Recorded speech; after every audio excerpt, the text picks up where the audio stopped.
안녕하세요. 하고 싶은 이야기가 많아서 오랜만에 카메라 앞에 섰습니다.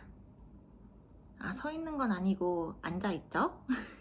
아무튼 제가 지구젤리, 뉴기니아에 대한 영상들을 올리다 보니까 뉴기니아를 키우고 계신 분들이나 아니면 뉴기니아를 키울 예정이신 분들께서 DM으로 질문을 보내주시는 경우가 굉장히 많아요. 그래서 뉴기니아에 대해서 이것만큼은 꼭 알았으면 좋겠다 하는 내용들을 모아서 영상을 만들면 많은 분들께 도움이 되지 않을까 싶어서 영상을 만들게 되었어요. 제가 생각했을 때 꼭 알아야 할 것 같다 싶은 내용을 5가지로 나눠봤는데 1번부터 이야기해 볼게요. 첫 번째는 제일 중요한 식단이에요. 앵무새의 먹이라고 하면 크게 3가지로 나눌 수 있는데 바로 알곡, 생식, 펠렛이에요. 알곡은 말 그대로 곡식이에요. 그래서 알곡 사료를 보면 곡식 그대로의 모양을 하고 있고 대부분 해바라기씨, 홍화씨, 호박씨, 밀, 귀리, 흑기장, 적기장, 카나리아 시드 이런 것들이 들어있고 견과류가 같이 들어있는 경우도 많아요.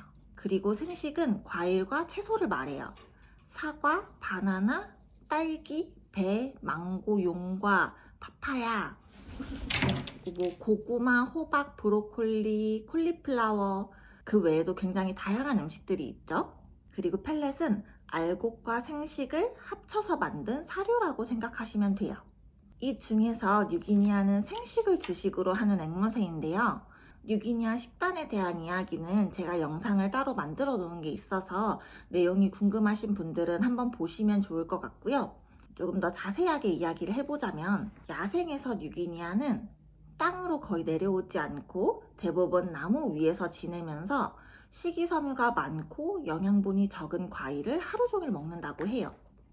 그래서 영양분을 더 흡수하기 위해서 장이 길게 진화를 했는데 그만큼 과용량에 굉장히 주의해야 해요. 그런데 알곡은 이 작은 한 알에 영양분이 가득 담겨 있기 때문에 뉴기니아를 과용량으로 만들기 너무 쉬워요. 뉴기니아가 과용량이 되면 단순히 살이 찐다, 비만이 된다, 거기에서 끝나는 게 아니라 다양한 문제들이 생길 수가 있어요. 부리가 정상적인 길이보다 과도하게 길어져서 부리 기형이 된다거나 깃털에 노란 깃이 자란다거나 깃털을 스스로 뽑거나 뜯는 자해 행동을 하기도 하고요. 토 탬핑이나 윙 플리핑 같은 신경 증상이 나타날 수도 있어요. 특히나 알곡과 견과류처럼 지방이 많은 음식들을 자주 섭취하다 보면 지방간 등의 건강 문제가 생길 수도 있고요. 부리가 정상적인 길이보다 더 길어졌을 때 그걸 계속 방치하면 부리 자체가 뒤틀려서 아예 기형이 돼버릴 수도 있고요. 토 탬핑이나 윙 플리핑 같은 경우에는 자기 전에 증상이 나타나는 경우가 많아요. 그래서 아이들이 잠을 잘 못 잔다거나 식욕이 없어져서 살이 빠진다거나 면역력이 떨어지거나 이런 2차적인 문제들이 발생을 할 수도 있고요. 이런 문제들이 건강에 이상이 있기 때문에 발생하는 문제이기 때문에 그냥 그대로 놔두면 원인을 제대로 모르는 상태로 그냥 사망에 이르게 될 수도 있어요. 그래서 뉴기니아에게 알곡을 주식으로 주는 것은 지양해야 하고 만약에 주고 싶다면 아주 가끔 소량만 주시는 걸 추천드립니다. 지구야 그거 엄마 거 이리 오세요 아가. 다른 앵무새들이 주식으로 많이 먹는 펠렛 같은 경우에도 알곡이 베이스예요. 옥수수, 대두, 귀리, 밀 이런 곡식에 각종 과일과 채소 소량을 넣고 비타민, 미네랄 이런 것들을 넣어서 만든 거기 때문에 뉴기니아에게는 과용량이 될 수 있어요. 지가 그 엄마 거잖아. 그리고 색소가 들어있는 펠렛도 굉장히 많은데 뉴기니아는 색소 때문에 이런 문제들이 발생을 하는 경우도 굉장히 많기 때문에 색소도 굉장히 주의를 해야 합니다.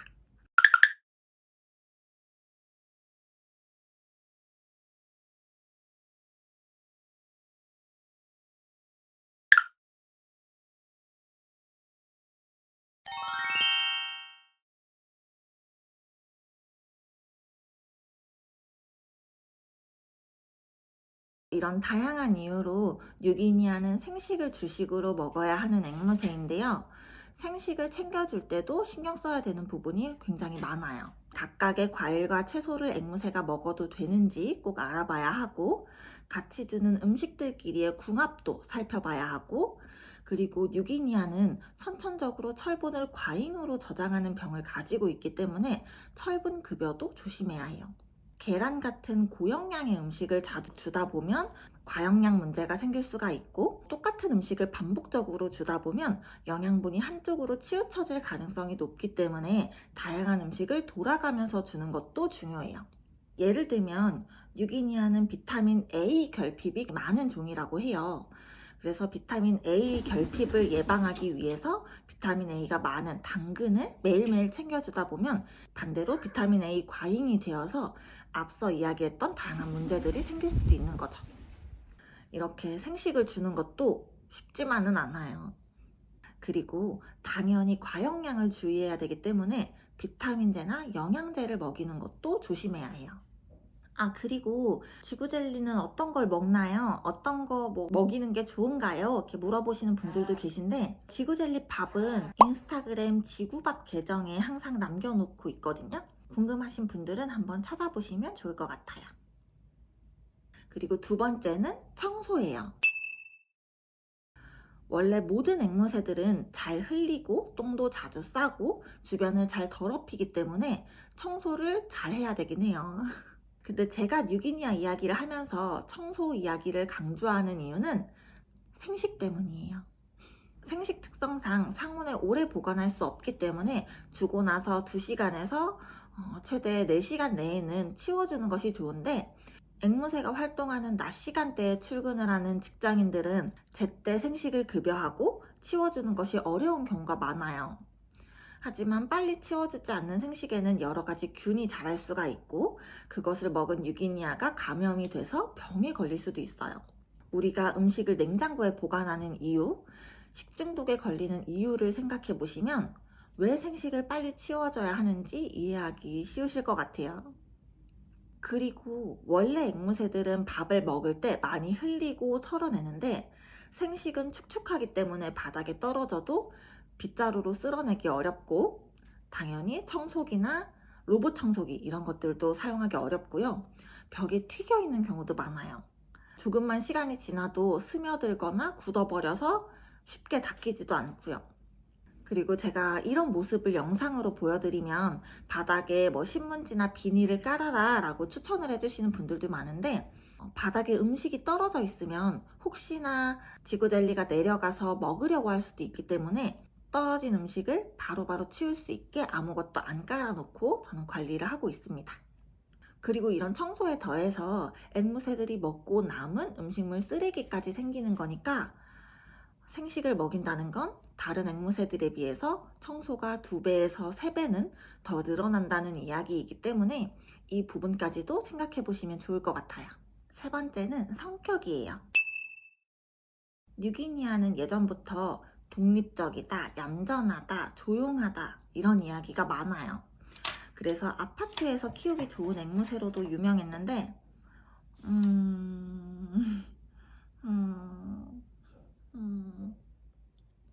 저는 글쎄요. 뉴기니아는 스트레스가 심한 상황에서 가만히 웅크리고 있는 특성을 가지고 있어요.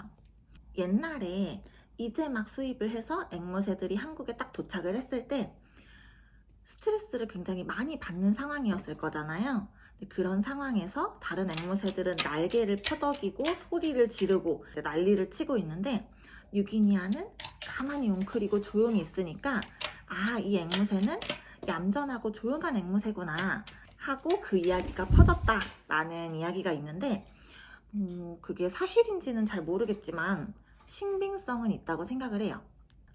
근데 그렇다고 가만히 웅크리고 있다고 다 스트레스를 받고 있는 건 아니에요. 졸리거나 편안할 때도 가만히 웅크리고 있는 경우들이 있으니까 요거는 구분을 해서 보시면 좋을 것 같아요. 앵무새의 성격에 대해서 이야기를 할 때 흔히 강아지 같은 성격, 고양이 같은 성격 이렇게 2가지로 많이 나눠서 이야기를 하는데, 그 중에서 뉴기니아는 고양이 같은 성격이라고 많이 이야기를 해요. 그런 이야기가 나오는 몇 가지 이유가 있는데, 첫 번째 이유가 뉴기니아는 터치를 별로 좋아하지 않아요.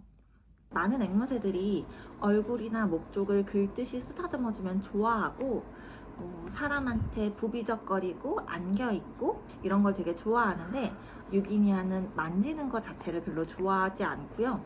특히나 머리를 긁듯이 만져주는 걸 싫어하는 경우도 많아요. 우리 집 뉴기니아는 만져도 가만히 있는데요? 하면 그 뉴기니아는 참아주고 있을 가능성이 높아요. 우리 지구 같은 경우에도 제가 만지는 걸 괜찮게 느끼게끔 둔감화를 한 거지, 만지는 걸 좋아하지는 않아요. 귀여워. 아유, 예뻐. 너무 사랑스러워요. 뉴기니아가 고양이 같은 성격이라고 하는 두 번째 이유. 껌딱지처럼 보호자한테 붙어있지 않아요. 혼자 잘 놀기도 하고, 특히나 아마존화나 버드플라잉 같이 넓은 앵무새 운동장에 가면 윙컷이 되어 있거나 너무 어리거나 이런 뉴기니아를 제외하고는 자기들끼리 날아다니면서 논다든지, 보호자한테 붙어있는 뉴기니아는 잘 없을 정도로 자기들끼리 잘 놀아요. 그리고 말하는 것도 지구가 저랑 티키타카 대화하듯이 말을 하다 보니까 모든 뉴기니아가 이럴 거라고 오해하실 수도 있는데, 대부분의 뉴기니아는 사람이랑 말을 하는 것보다 혼자 있을 때 중얼중얼 말하는 걸 더 즐기는 편이에요. 사람이 쳐다보면 멈추는 경우도 많고요. 그리고 뉴기니아도 입질이나 소음 관련 이슈가 많은 편인데, 좀 안타까운 게 뉴기니아가 아기 때 진짜 예쁘거든요. 눈도 동글동글하고 만져도 가만히 있고 사람한테 딱 붙어가지고 너무 귀엽고 얌전해요. 그때를 많이 보시고, 아, 뉴기니아 저렇게 얌전하고 착하구나, 만져도 가만히 있구나, 이렇게 많이 생각하실 수가 있는데, 뉴기니아가 점점 성장을 하면서 사춘기가 옵니다. 거의 대부분 한 1살에서 3살 정도가 되면 사춘기가 오는데, 사춘기가 오면 이제 슬슬 터치도 거부를 하고 집안 여기저기를 돌아다니면서 탐색을 하는데, 소위 말하는 사고를 치고 다니는 거죠. 이것저것 요구사항이 생기기도 하고요. 그러면서 입질이랑 소음도 많이 생기는데, 그때 보호자와 트러블이 생기는 경우가 굉장히 많아요. 그래서 뉴기니아가 사춘기 때 파양이 많이 되는 앵무새로 굉장히 유명해요. 그러다 보니까 뉴기니아의 입질이나 소음에 대해서는 좀 비교적 덜 알려져 있지 않나라는 생각이 좀 들어요.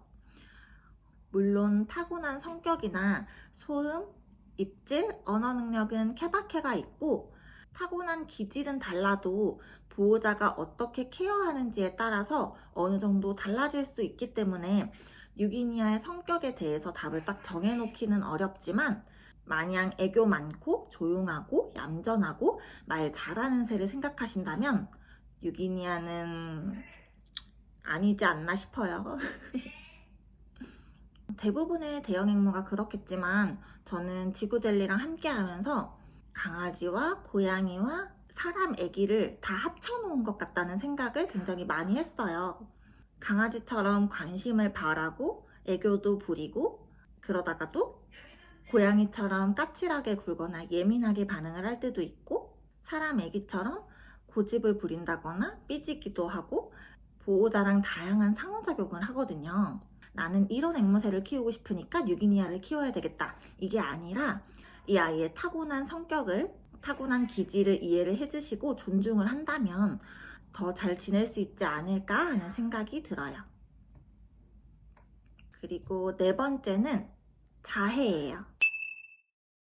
뉴기니아는 원래 자해를 많이 하는 앵무새로 유명해요.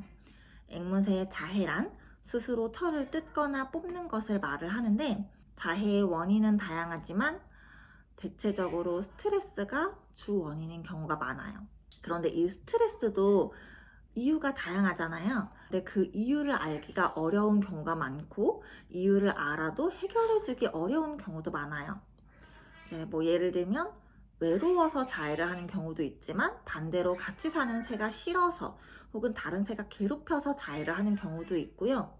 장난감이 없어서 지루해서 자해를 하는 경우들도 있지만, 새로운 장난감을 보고 무서워서 스트레스를 받고 자해를 하는 경우들도 있고요. 세장을 바꾸거나 이사를 가서 환경이 바뀐 경우에 자해를 하는 경우들도 있어요. 그리고 다른 원인으로 자해를 시작을 했는데 자해하는 걸 본 보호자의 반응을 보고 재밌어서 더 뜯는 경우들도 있어요. 그리고 성성숙이 된 앵무새는 발정 스트레스로 인해서 자해를 하기도 하는데 이 발정 스트레스로 인한 자해가 가장 흔하고 가장 많지 않나 싶어요. 이렇게 자해의 원인은 굉장히 다양해요.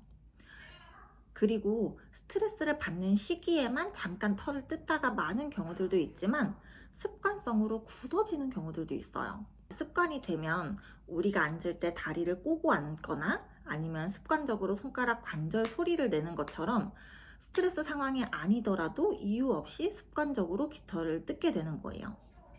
그런데 자해를 하면 가장 마음이 아픈 건 보호자거든요. 그 자해하는 걸 어떻게 좀 바꿔주고 싶어서 이것저것 많이 고쳐보려고 노력도 하실 거고, 근데 보호자의 그런 노력은 잘 모르시고 자해하는 새 보면 다들 보호자가 잘못 키웠다, 불쌍하다 라고 생각하시는 경우가 많은 것 같아서 그런 시선이 너무 안타깝더라고요.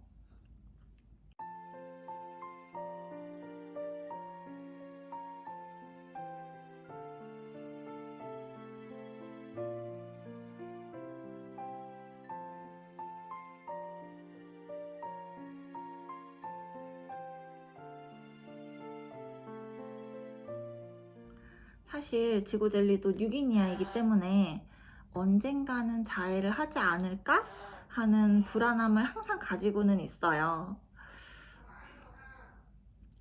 그리고 마지막 5번째는 발정이에요. 우리나라는 아직 발정에 대해서 많이 알려지지 않은 것 같아요. 사실 저도 그렇게 잘 아는 건 아니에요. 그래도 발정이 오면 예민해진다는 사실은 많은 분들이 알고 계실 거예요. 발정이 오면 호르몬의 변화로 예민해져서 평소에는 좋게 넘어가던 일에도 짜증을 내거나 입질을 하기도 하는데 발정에 의한 입질은 혼을 내거나 교육을 시킨다고 고쳐지는 것도 아니기 때문에 사람이 더더욱 조심을 해야 돼요. 그리고 또 발정이 오면 스크리밍이 심해지기도 하고 앞서 말씀드렸듯이 발정 스트레스로 자해를 하기도 해요. 이 발정 스트레스에 대해서 제가 생각을 해본 게 사람도 호르몬의 노예라는 말 많이 하잖아요. 뭐 여자들이 한 달에 한 번씩 예민해진다, 감정이 오락가락한다 그런 이야기들이 있잖아요. 사람도 그렇게 호르몬의 변화로 인해서 감정이 스스로도 좀 주체가 안 되고 아닌 걸 알면서도 뭐 눈물이 난다든지 그렇게 돼버리는데 앵무새면 그런 감정을 더더욱 주체하기가 힘들지 않을까라는 생각이 전 들더라고요. 하지만 이 발정 스트레스는 사람이 해소시켜주기가 굉장히 어려워요. 이 발정 스트레스 때문에 한 쌍을 키워야 한다고 생각하시는 분들도 많고 특히나 뉴기니아는 성조가 되면 짝을 맞추기가 어렵다고 어릴 때부터 한 쌍으로 키워야 한다는 이야기도 많아요. 그런데 저는 그 부분에 대해서 이야기를 조금 드리고 싶어요. 일단 뉴기니아의 번식 생태에 대해서 이야기를 해보자면 야생에서 뉴기니아 암컷은 거의 1년 내내 둥지에 있으면서 혼자 둥지를 지켜요. 그리고 수컷은 돌아다니면서 열심히 먹이 활동을 하고 암컷한테 먹이를 토해주고 짝짓기를 해요. 그런데 여기서 중요한 건 암컷은 6, 7마리의 수컷한테 먹이를 받아 먹으면서 짝짓기를 하고 수컷은 3, 4마리의 암컷한테 먹이를 토해주고 짝짓기를 한다고 해요. 즉 일부일처제가 아니라는 말이죠. 그래서 가정에서 짝을 맞춰준다고 하더라도 짝이라고 데리고 온 이성의 앵무새와 사이가 별로 안 좋을 수도 있고요. 사이가 좋더라도 2마리가 발정 시기가 안 맞으면 스트레스를 받기도 하고 사이가 좋고 발정 시기가 맞아도 원래의 생태처럼 맞춰주긴 어렵기 때문에 욕구 충족이 안 돼서 스트레스 해소가 안 되는 경우들도 많아요. 그래서 짝이 있든 없든 뉴기니아는 발정 스트레스는 언제든지 생길 수 있고 해소를 시켜주기가 어렵다 좀 말씀을 드리고 싶고요. 뉴기니아가 성조가 되면 짝을 맞추기가 어렵다, 뉴기니아 암컷이 사납다 라는 이야기가 나오는 이유도 발정이랑 연관이 있는 이야기인데요. 앞서 말씀드렸듯이 뉴기니아는 암수가 같이 둥지를 지키는 게 아니라 암컷 혼자 둥지를 지키다 보니까 영역 본능이 강해서 누군가가 자신의 둥지를 건드리거나 근처로 오는 것을 경계하는 경우가 많아요.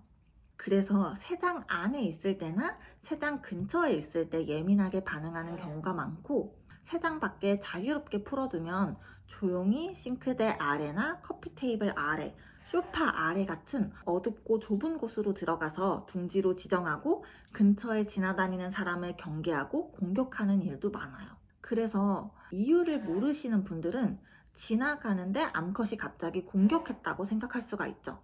그러다 보니까 암컷은 공격적이고 사납구나 하는 오해가 생기지 않았나 싶어요. 거기다 암컷은 6, 7마리의 수컷과 짝짓기를 한다고 말씀을 드렸는데, 어떤 연구에서 뉴기니 암컷이 8년 동안 24마리의 암컷을 낳았는데 그 중에 19마리의 아빠가 같았다고 해요.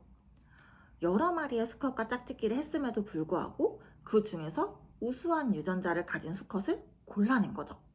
모든 생물은 새끼에게 좋은 유전자를 물려주고 싶다는 본능이 있기 때문에 암컷은 많은 수컷들 사이에서 좋은 수컷을 골라내야 돼요. 그러다 보니까 마음에 들지 않는 수컷을 공격하는 사례들도 많고요. 공격을 하다가 죽이기까지 한다는 이야기는 굉장히 유명하죠. 하지만 이건 다 발정, 번식과 관련된 이야기고요. 특정 상황이 아니라면 수컷보다 착한 암컷들도 많아요.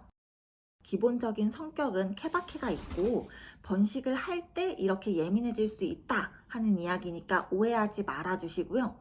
특히나 저희 집 같은 경우에도 저는 젤리보다 지구한테 더 많이 물리거든요.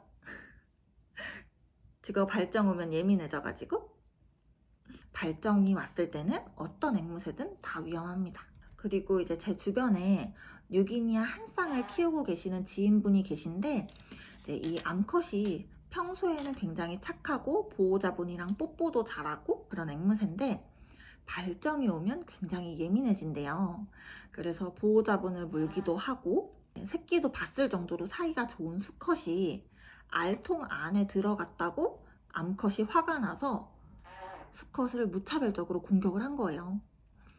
그래서 정말 수컷이 죽을 위기까지 갔었다가 다행히 보호자분의 케어로 현재는 건강하게 잘 살고 있는데, 그때 그 사고로 인해서 부리를 심하게 다쳐가지고 2년이 지난 지금까지도 주기적으로 부리 케어를 받으면서 지내고 있어요. 이렇게 사이가 좋더라도 언제 어떤 사고가 일어날지는 알 수가 없기 때문에 한 쌍을 키운다는 건 그만큼의 각오가 필요하다고 생각을 하고요. 단순히 내가 키우는 이 한 마리의 발정 스트레스 해소를 위해서, 번식 욕구 충족을 위해서 한 마리를 더 데리고 오기보다는 우리 집의 둘째, 내가 평생 책임지고 케어해야 할 둘째를 데리고 온다는 생각으로 데리고 오셨으면 좋겠어요. 지구 짠!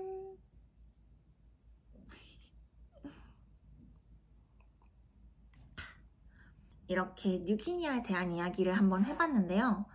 뭔가 주절주절 이야기를 많이 한 것 같기는 한데 제가 잘 전달을 드렸을지 조금 걱정이 되고요. 물론 이 내용들은 현재까지의 제가 알고 있는 내용들이기 때문에 앞으로 뉴기니아에 대한 연구와 사육이 더 이루어지면서 새롭게 알게 되는 내용이 생길 수도 있고요. 틀린 내용들이 생길 수도 있다는 점 이해해 주시길 바라고, 뉴기니아를 키우고 계신 분들께 그리고 뉴기니아를 키우고 싶으신 분들께 조금이나마 도움이 되는 영상이었으면 좋겠습니다. 혹시나 더 궁금하신 내용이 있다면 댓글로 적어주시면 제가 아는 선에서 최대한 답변 드리도록 하겠습니다. 그럼 다음 영상에서 또 만나요. 안녕!